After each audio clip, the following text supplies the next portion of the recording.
আমি আছি government laboratory high স্কুলের মাঠে।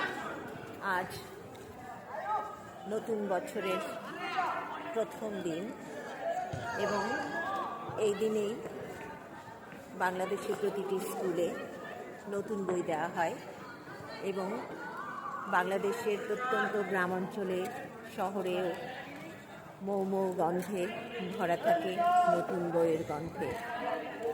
সকাল থেকেই গভর্নমেন্ট ল্যাবরেটরি হাই স্কুলে শুরু হয়েছে বই দেওয়া। বাচ্চারা খুব আনন্দ নিয়ে বই নিতে এসেছে।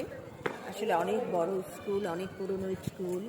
এখানে প্রতিটি কক্ষ রুমে থেকে বই দেওয়া হচ্ছে। সকালবেলা অ্যাসেম্বলিটা হয়ে গেছে, তারপর অ্যাসেম্বলিতে একদম 1, 2, 3 এদের কিছু বই দিয়ে তারপরে বড়দের নিয়ে যাওয়া হয়েছে শ্রেণীকক্ষে এবং সেখানে বই দেওয়া হচ্ছে। এখনও চলছে বই দেওয়া এবং বাচ্চারা যারা বই নেওয়া হয়ে গেছে, কিছু কিছু বাচ্চা খেলাধুলা করছে মাঠে। এত বড় মাঠটা আসলে সব জায়গায় পাওয়া যায় না, যার ফলে মাঠ পেয়ে গেলে বাচ্চারা আনন্দে খেলাধুলা করে। আসলে ঢাকা শহরে এত বড় মাঠ, গভর্নমেন্ট ল্যাবরেটরি হাই স্কুলের মতো এমন মাঠ, এত সুন্দর মাঠ আমার মনে হয় না আর দ্বিতীয়টি আছে। যাই হোক, যেটা বলছিলাম, নতুন বইয়ের গন্ধে ভরা ছিল গভর্নমেন্ট ল্যাবরেটরি হাই স্কুল। কিন্তু সবগুলো বই কিন্তু ওরা পায়নি। সব ক্লাস ওরা কিছু কিছু শ্রেণী একদমই একটি বইও পায়নি, বই আসেনি।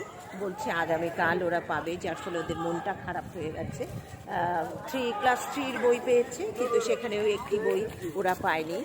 আবার 8, 7 একদমই বই পায়নি। স্কুল কর্তৃপক্ষ বলেছে আগামীকাল বই দেওয়া হবে। যাই হোক, যেটা আমি বলছিলাম, আসলে নতুন বছর 2026, বছরের প্রথম দিন।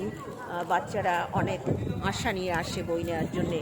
কাজে আমার মনে হয় শিক্ষা বোর্ডের উচিত সঠিক সময়ে বাচ্চাদের বইগুলো দিয়ে দেওয়া। বাচ্চারা আসলে মনটা খারাপ করে ফেলেছে যারা বই পায়নি। আসলে নতুন বইয়ের গন্ধই তো অন্যরকম লাগে এবং বছরের শুরু থেকেই যদি পড়াশোনা না করে তাহলে কিন্তু পড়াশোনাটা রেজাল্টটা ওরকম ভালো হয় না। কাজেই উচিত বছরের প্রথম থেকেই বাচ্চাদের সঠিক সময়ে বইটি হাতে দেওয়া এবং সঠিক সময়ে যদি বই না পায় 2 মাস পরে যদি ওরা বই পায় তাহলে কিন্তু ওরা সিলেবাস শেষ করতে ওদের অনেক সমস্যা হয়। শেষ করতে পারে না পুরো বই পড়ে।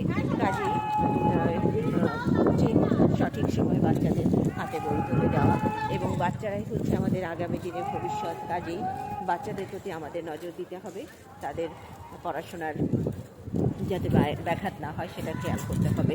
তাছাড়া তাদের খেলাধুলার প্রতিও মনোযোগ দিতে হবে। এখানে অনেক বড় মাঠ আছে, বাচ্চারা এখানে আসলে খেলতে